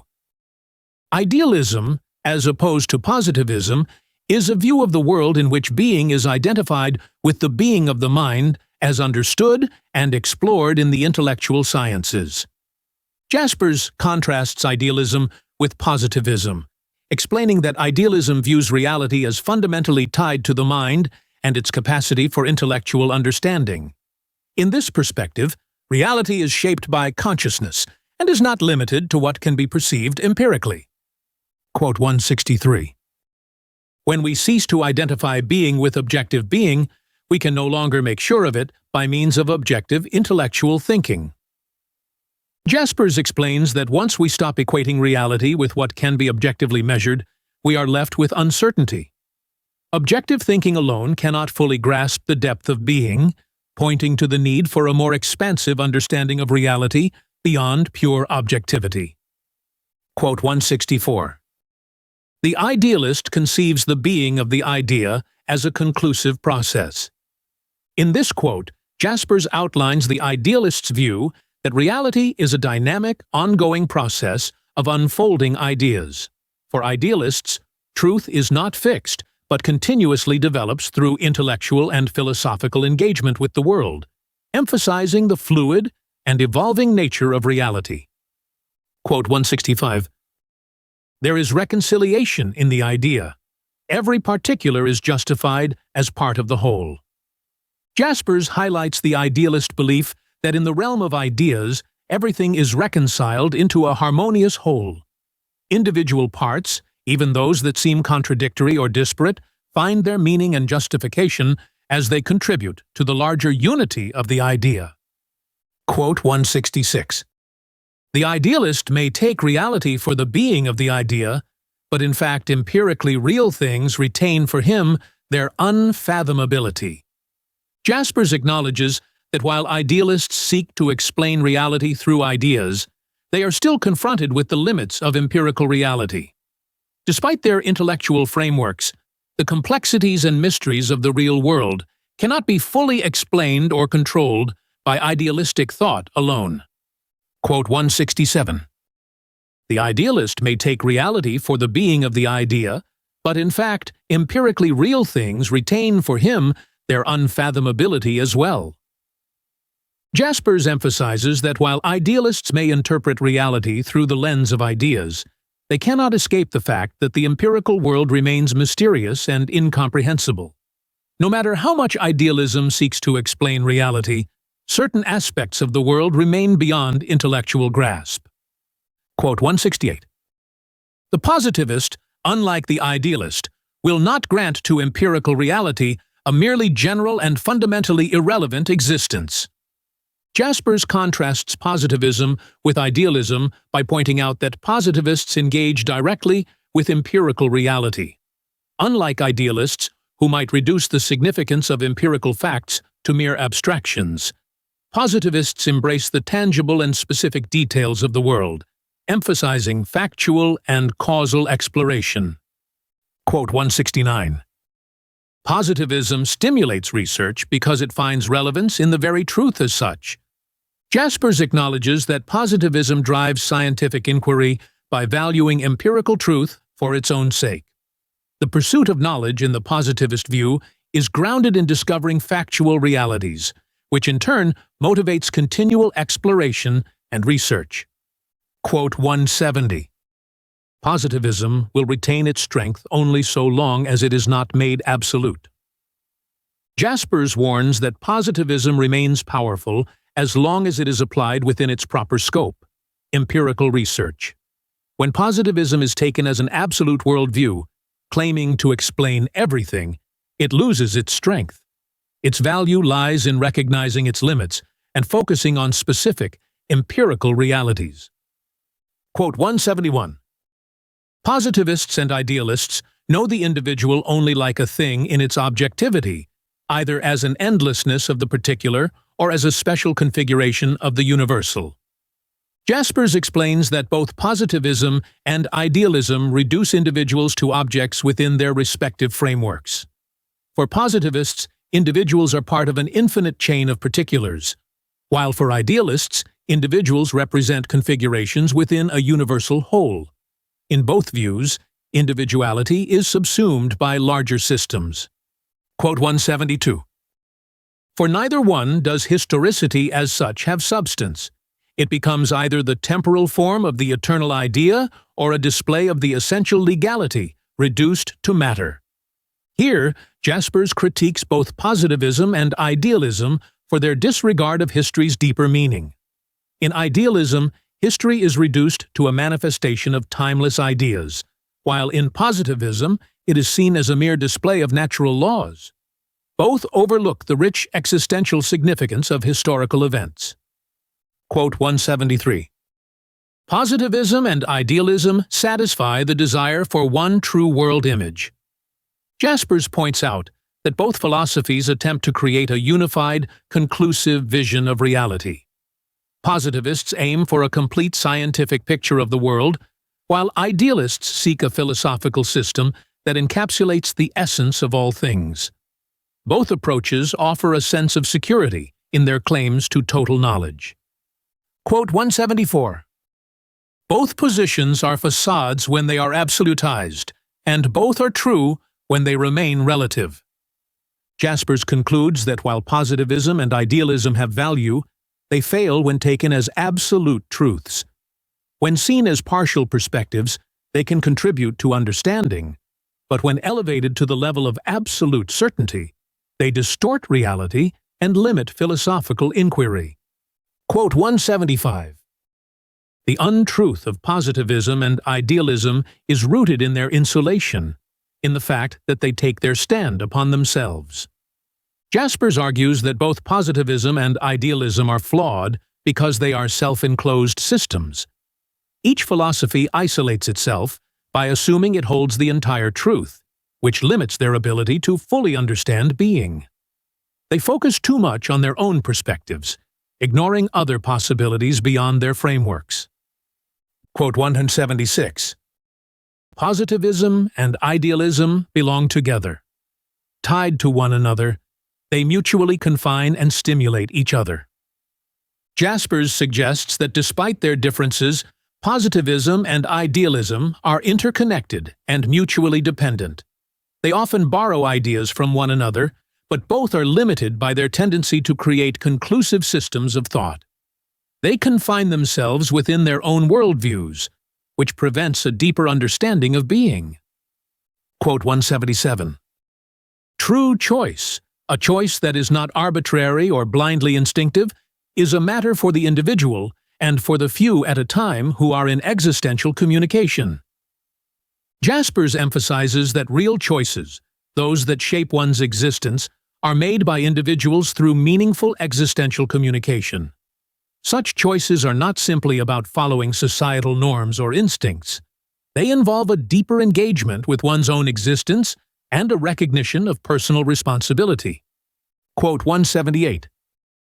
The conclusiveness of a pseudo-harmonious existence, viewed as being of indifference to the unfathomable, is the result of absolutizing the world in positivism and idealism. Jaspers critiques both positivism and idealism for creating a false sense of harmony by claiming they can fully explain the world. By absolutizing their perspectives, they become indifferent to the mysteries and complexities of existence that cannot be explained through their frameworks. Quote 179. Positivism undermines the fantasies of idealism. It helps prepare us for transcending to existence. Jaspers suggests that the empirical rigor of positivism challenges the speculative nature of idealism, but this confrontation between the two philosophies opens the way for existence. By transcending both systems, individuals can engage in a more profound existential inquiry into the nature of being. Quote 180. Positivism and idealism are true when they are motivated and defined by a deeper source. Jaspers explains that both positivism and idealism have validity when they are understood as arising from something deeper, such as existential inquiry or self-understanding. They are true when they are not absolutized, but are instead used as tools to serve a higher philosophical purpose. Quote 181. Positivists and idealists do not know the special case that shatters the universal. Jaspers argues that both positivism and idealism fail to recognize the significance of individual exceptions that defy universal principles. These systems are focused on the general or the whole, and thus miss the importance of unique cases that challenge their frameworks. Quote 182. I cannot catch the world in a mirror, and I cannot transform myself into the world. I can only enlighten myself, so that in the world I may become what I am. Jaspers points out that we cannot fully understand the world by simply reflecting it, or trying to merge ourselves with it. Instead, the goal of philosophy is to enlighten oneself in a way that allows for authentic existence in the world, where we become more aligned with our true being. Quote 183. Existence takes the positivistic and idealistic forces of world orientation and uses them for its own ends. Jaspers explains that existence, or individual existence, can utilize the strengths of both positivism and idealism. These worldviews provide valuable perspectives, but they are ultimately tools for existence to achieve a deeper understanding of being and transcendence. Quote 184. Education is the soil which every individual has to acquire and to till afresh. Jaspers emphasizes the importance of education as the foundation for personal growth and the development of existence. It is something that must be continuously cultivated in order to support a clear and meaningful existence, but it should not be an end in itself. Quote 185. If I know what philosophy is, I know by living in it. No definition will tell me. Jaspers points out that philosophy cannot be adequately defined through abstract concepts or explanations. To truly understand philosophy, one must actively engage with it in life, experiencing and practicing it rather than relying on theoretical definitions. Quote 186. As the tension of faith and unbelief, it goes beyond knowability.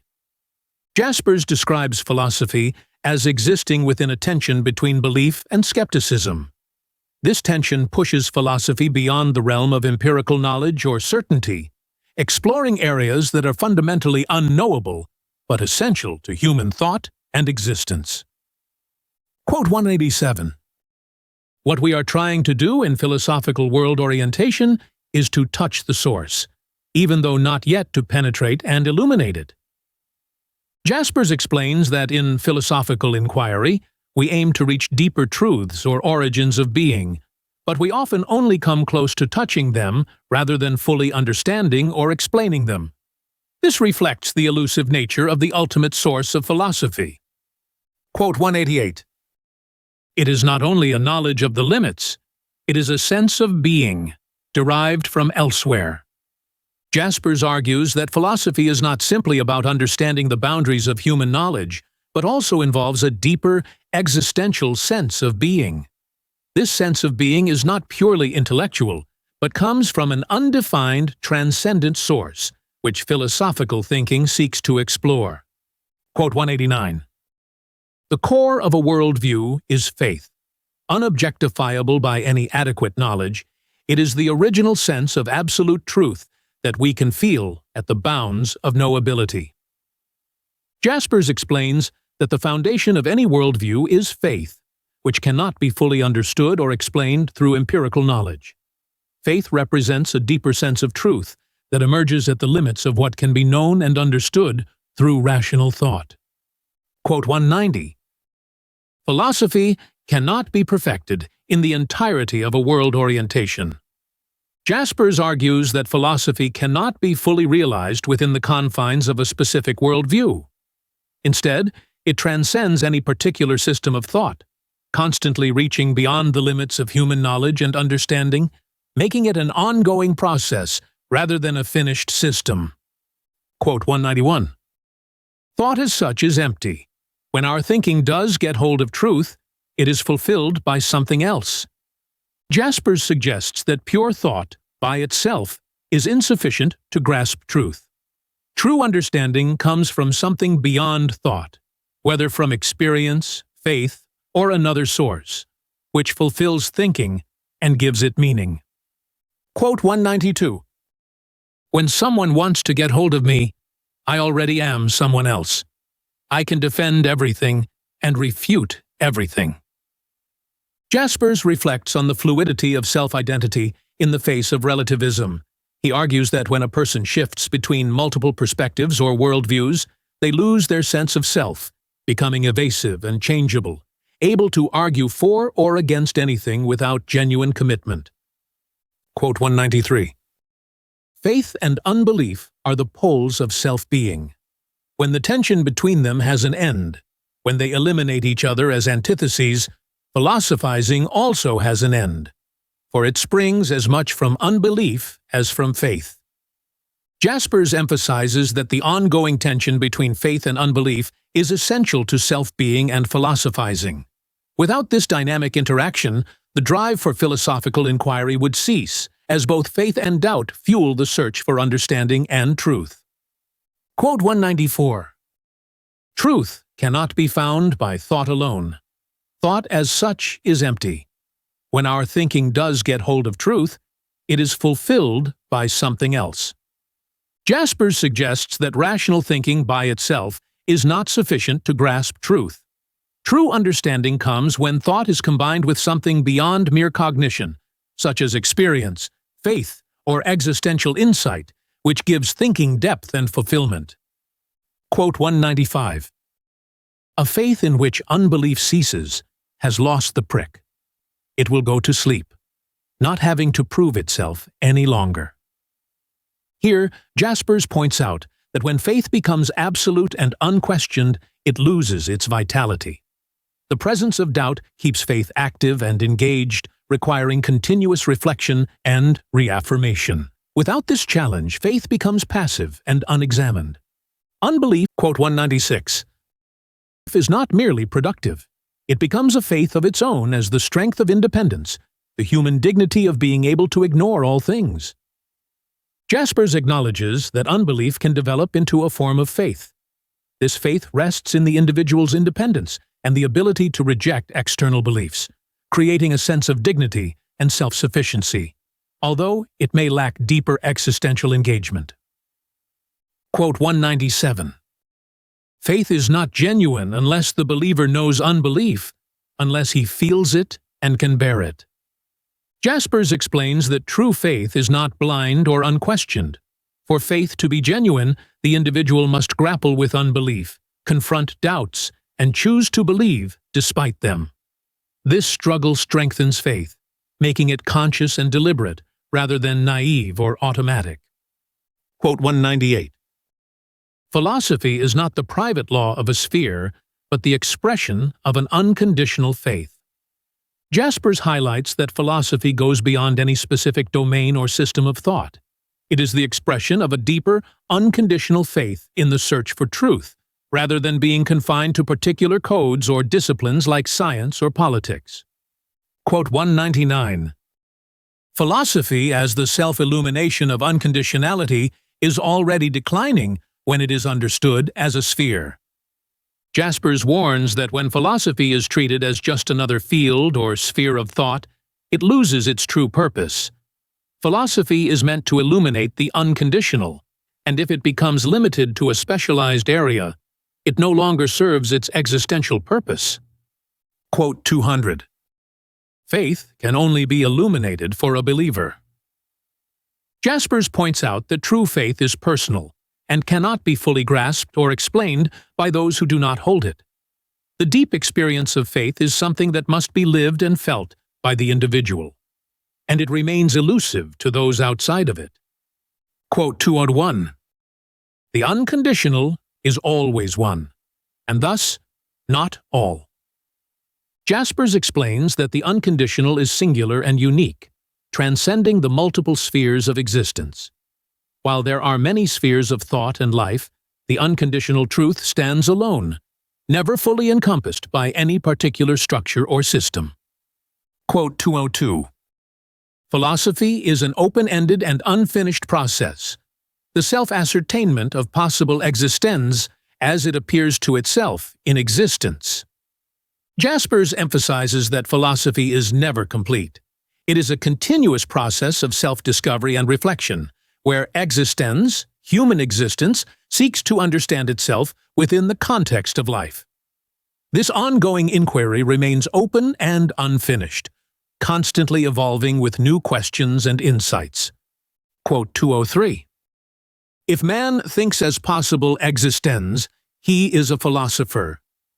Jaspers suggests that anyone who reflects on their existence as a possibility, not just a given, is engaging in philosophy.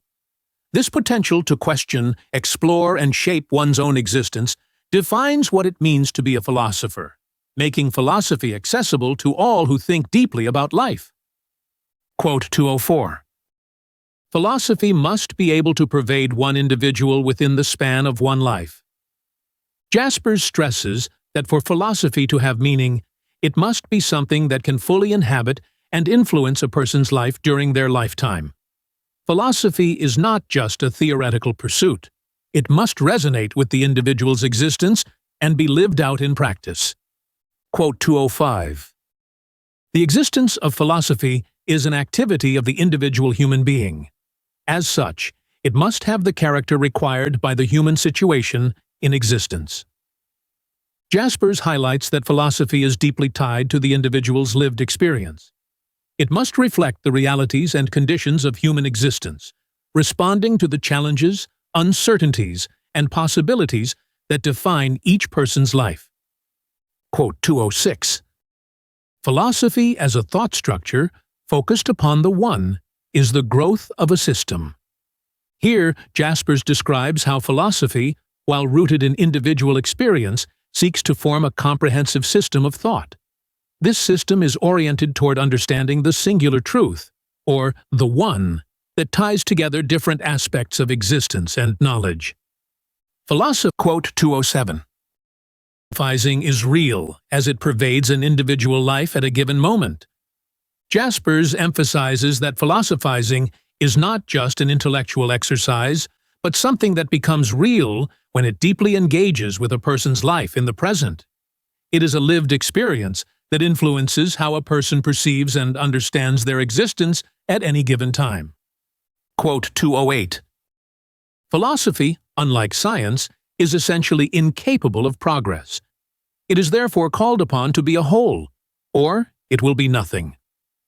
Jaspers contrasts philosophy with science, explaining that while science is built on continuous progress, philosophy seeks to address existence as a whole. Philosophy must strive to offer a complete vision or risk becoming meaningless, as it is concerned with the entirety of human existence. Quote 209. Philosophical simplicity is the ingenuousness of thinking on the ground of original existence. Jaspers describes philosophical simplicity as a deep clarity that comes from engaging directly with existence. This simplicity is not a reduction of complexity, but a result of an authentic and profound understanding that is achieved through the lived experience of existence. Quote 210. The reality to which the translation occurs is the self-being of an individual. In philosophizing, I am with myself, never with a mere topic. Jaspers explains that philosophizing is always personal. It is not about abstract topics or ideas, but about the philosopher's self and their own existence. The act of philosophizing is an engagement with one's own being, making it deeply introspective and self-reflective. Quote 211. Philosophizing must, as thinking, always strive for a system, but in any complete system, it would be mired. Jaspers suggests that while philosophy naturally seeks to organize thoughts into systems, any attempt to create a fully complete system would lead to stagnation. A rigid system would limit freedom, preventing the ongoing questioning and exploration that is essential to philosophy. Quote 2-12. The disjointness in which being appears to possible existence in temporal existence will not permit me to find an overall being. Jaspers reflects on the fragmented nature of existence. The disjointedness of life prevents us from fully grasping an ultimate unified reality. Existential being is experienced in parts, and this disconnection makes it impossible to create a complete understanding of being. Quote 213. Philosophizing is encompassing thought in the one sense of aiming at outright entirety. Jaspers emphasizes that the goal of philosophizing is to understand the whole of reality. It is not content with partial truths or isolated ideas, but seeks to encompass the entirety of existence, connecting every aspect of thought into a coherent vision. Quote 214. There is no system of existence, for existence exists only with other existence, and there is no outside standpoint from which to survey them. Jaspers argues that there cannot be a fixed system for understanding existence, human existence, because it is relational and dynamic. Existence is always interacting with other individuals, making it impossible to capture or systematize from an external objective perspective.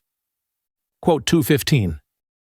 Philosophy and its systematics remain unable to become a system. Jaspers concludes that philosophy cannot be fully systematized because it is an ongoing, open-ended process. While systematics can help organize ideas, true philosophy resists becoming a final, fixed structure, always remaining open to new insights and possibilities. Quote 216. Philosophy must be at odds with religion. What it recognizes in religion is downright alien, but something to which it is by no means indifferent. Jaspers emphasizes that philosophy and religion are inherently distinct, with philosophy seeing aspects of religion as fundamentally foreign.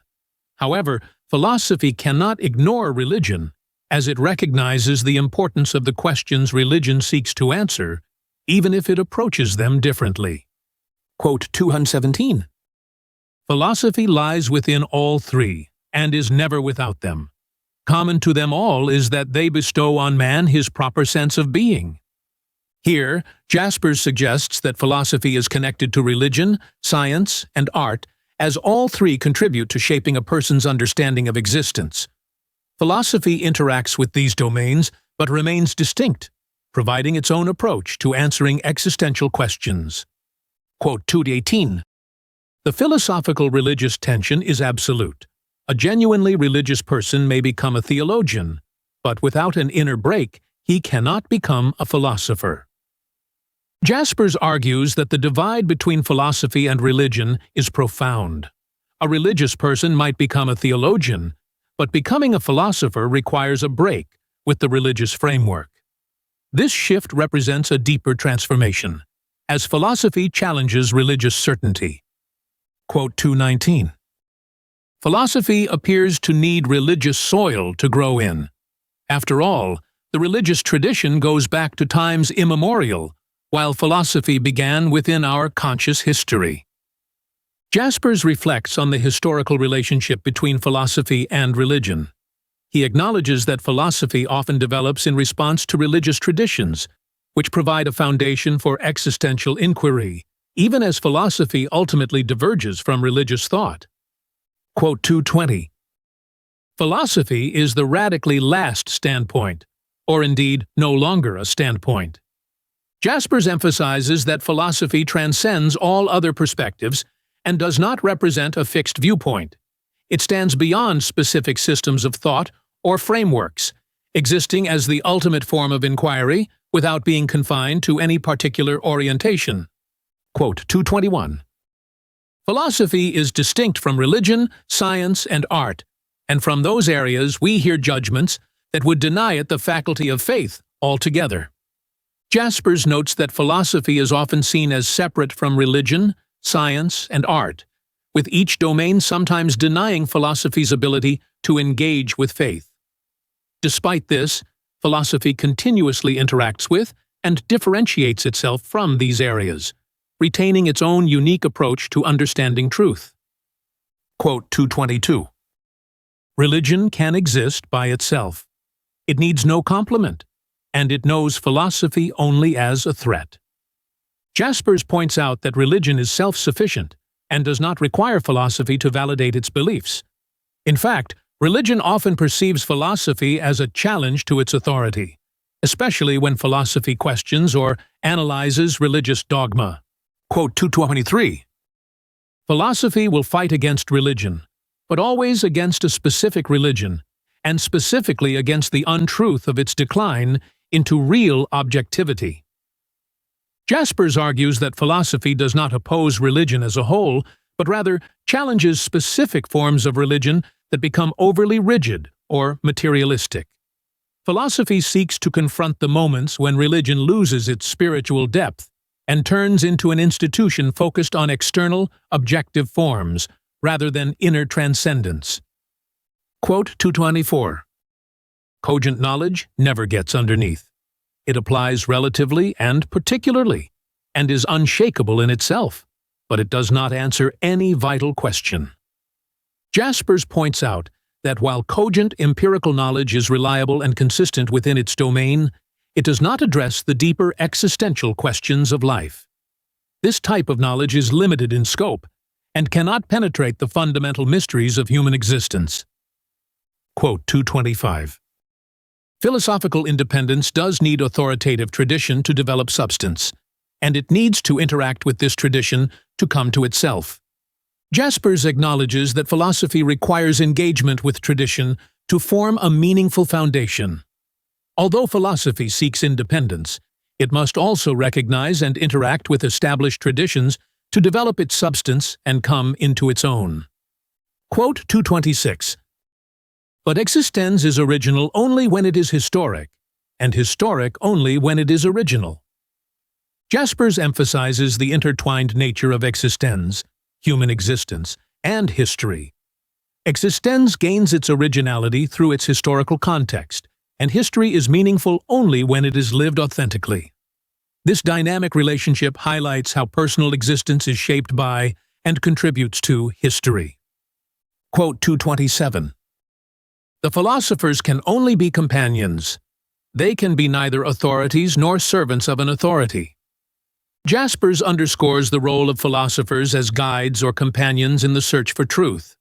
Philosophers do not hold authoritative knowledge and should not be followed blindly.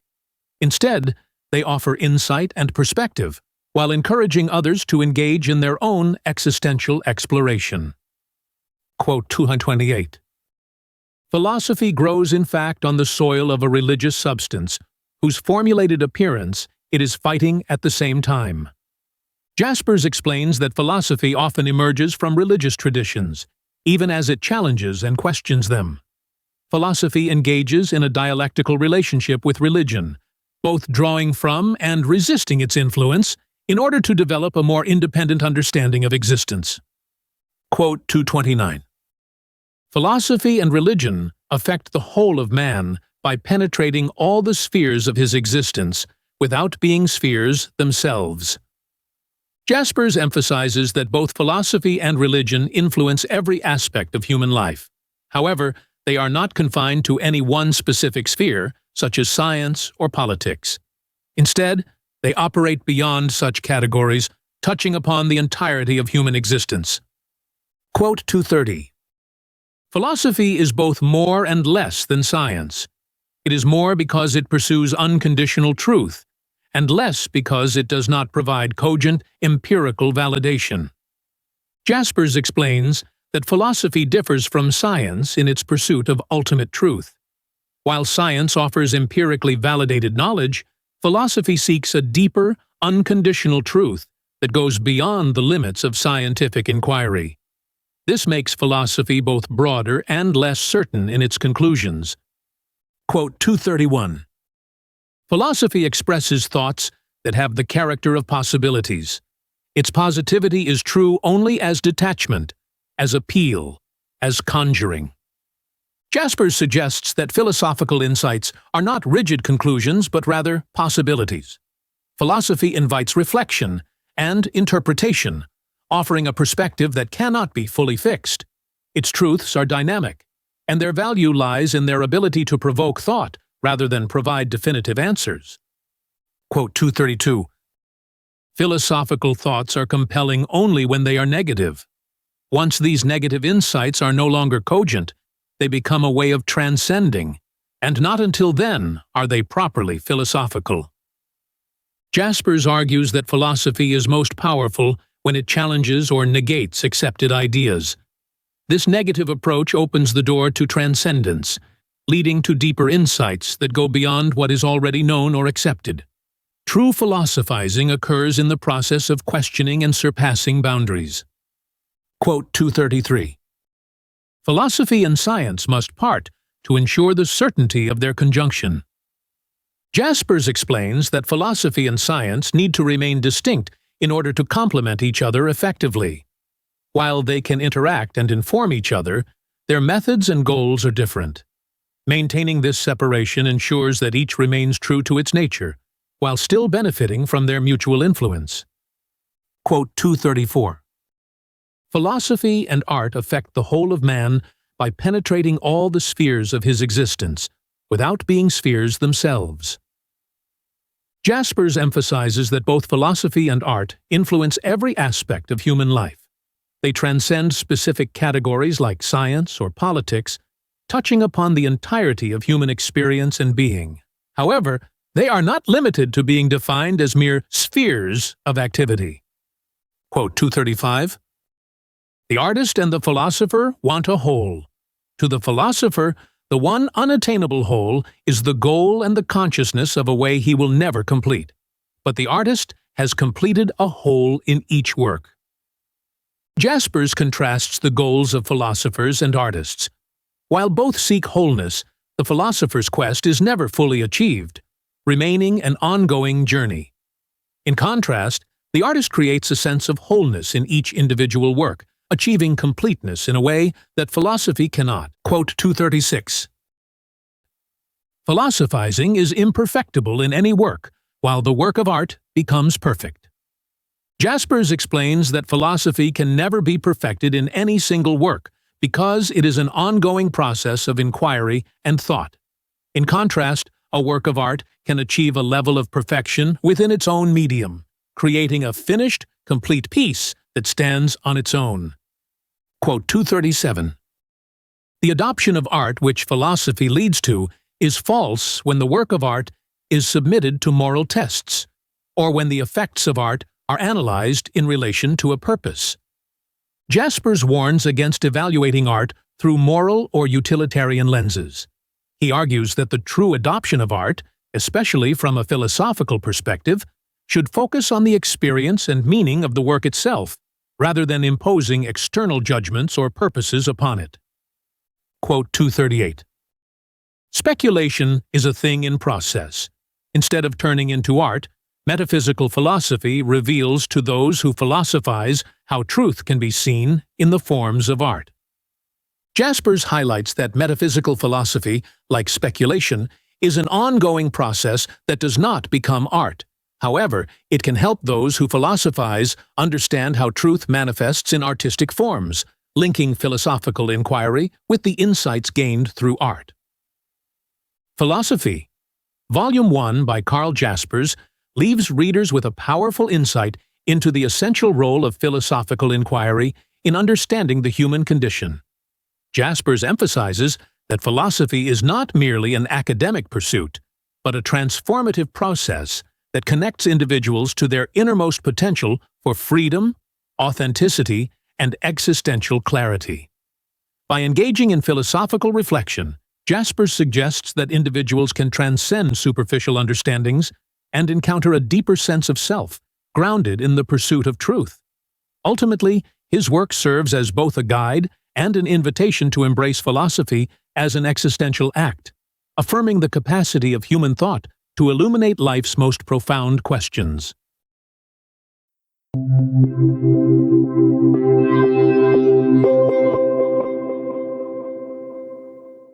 Curious to dive into the mind of Karl Jaspers? With StudyLab Pro's book GPT, it's possible. Ask questions, explore themes, and discover the depths of Philosophy Volume 1 in an entirely new way. Start your conversation now by clicking on our logo. And if you're hungry for more educational content, subscribe to our channel to keep discovering, learning, and growing.